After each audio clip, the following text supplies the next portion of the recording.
आज मैं आपके साथ शेयर करने वाली हूँ केक की रेसिपी, जिसको मैंने बनाया है इडली स्टैंड में। और इसको बनाना भी बहुत ही आसान है।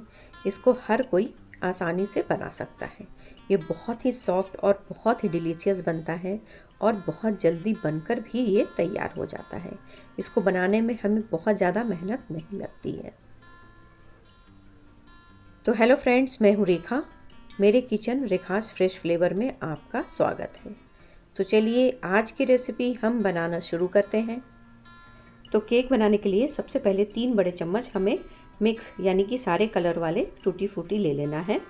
अब उसमें से 1 चम्मच मैं अलग रख रही हूँ, उसको बाद के लिए हमें रखना है, बाद में इसका यूज़ करेंगे। और बाकी जो 2 चम्मच हैं उसमें हमें मिला देना है 1 चम्मच यानी कि 1 छोटा चम्मच मैदा। सबको मिला लेना है अच्छे से। दोस्तों, टूटी फ्रूटी में मैदा मिलाकर अगर हम केक में डालते हैं तो ये नीचे जाकर बैठता नहीं है, ये चारों तरफ स्प्रेड रहेगा। अगर नहीं मिलाएंगे तो ये नीचे जाकर बैठ जाता है। अब इसमें जो मैदा डाला है हमने उसको अच्छे से छान लेते हैं। अब छान कर इसको अलग रख देते हैं। अब केक को बेक करने के लिए हमें इडली स्टैंड को गर्म कर लेना है, आधा किलो के करीब नमक डालकर। उसको अच्छे से ढक कर हम प्रीहीट होने देंगे। जब तक ये प्रीहीट हो रहा है तब तक हम बैटर तैयार कर लेते हैं। तो बैटर बनाने के लिए हमने 1/3 कप तेल ले लिया है, ये रिफाइंड तेल है। उसके साथ ही हमने डाल दिया है आधा कप पिसा हुआ चीनी। चीनी डालकर हमें अच्छे से एक बार मिक्स कर लेना है। ये देखिए हमने यहाँ पे अच्छे से मिला लिया है। तो अब हम ले लेते हैं 1/3 कप रूम टेम्परेचर पे रखा हुआ दूध। दूध को हमें ना गर्म लेना है ना ही एकदम ठंडा लेना है। अब दूध को हम पूरे एक बार में नहीं डालेंगे, अभी मैंने बिल्कुल थोड़ा सा डाला है और अच्छे से मिला लिया है। अब इसमें डाल देते हैं आधा teaspoon vanilla essence. Vanilla essence से टेस्ट बहुत ही अच्छा आ जाता है और इसका जो फ्लेवर है वो बहुत ही कमाल का रहता है। अब सारी चीज़ों को मिलाने के बाद एक छन्नी ले लेते हैं, क्योंकि हमें छानना है। तो 1 कप हमने यहाँ पर मैदा ले लिया है। अब कस्टर्ड केक बना रहे हैं तो अब हम यहाँ पर ले लेते हैं 1/4 कप कस्टर्ड पाउडर। अब दोनों चीज़ों को हमें अच्छे से छान लेना है।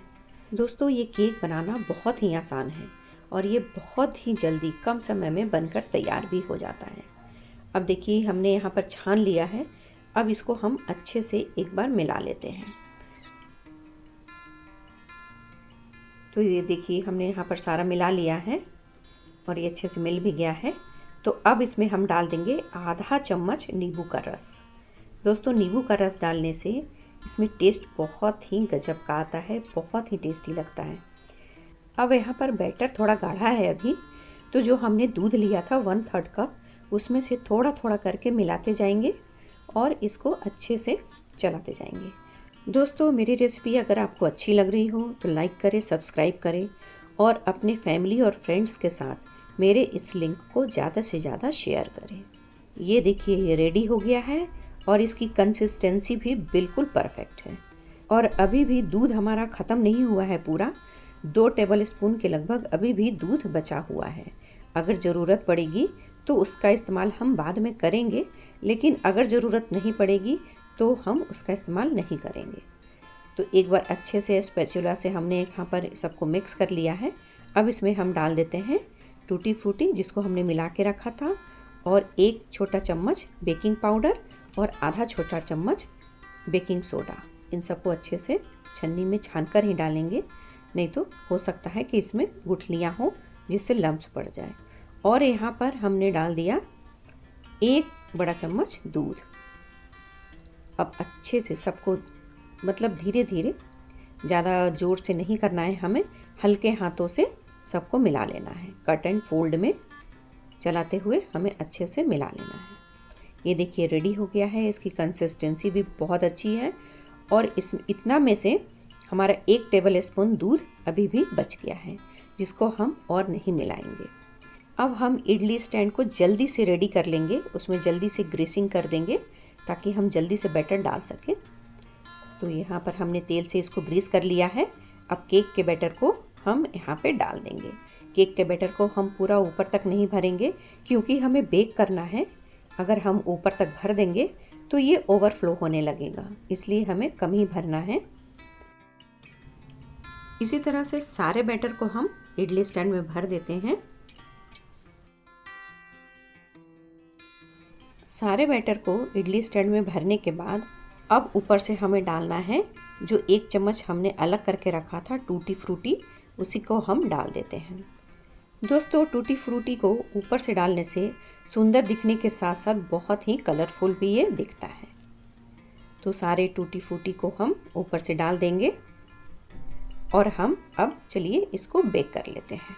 और इधर इडली स्टैंड भी हमारा प्रीहीट हो गया है, तो अब हम इसमें बेक होने के लिए डाल देते हैं इडली को, यानी कि केक को डाल देते हैं और इसको ढक देते हैं। ढकने के बाद इसको लो टू मीडियम फ्लेम पे 10 से 15 मिनट के लिए हमें बेक करना है।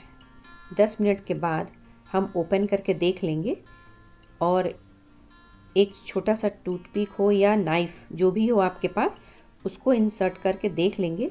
अगर ये क्लियर है यानी कि ये हो गया है, और अगर नाइफ़ क्लियर नहीं है तो 2 से 5 मिनट के लिए हम इसको और बेक कर लेंगे।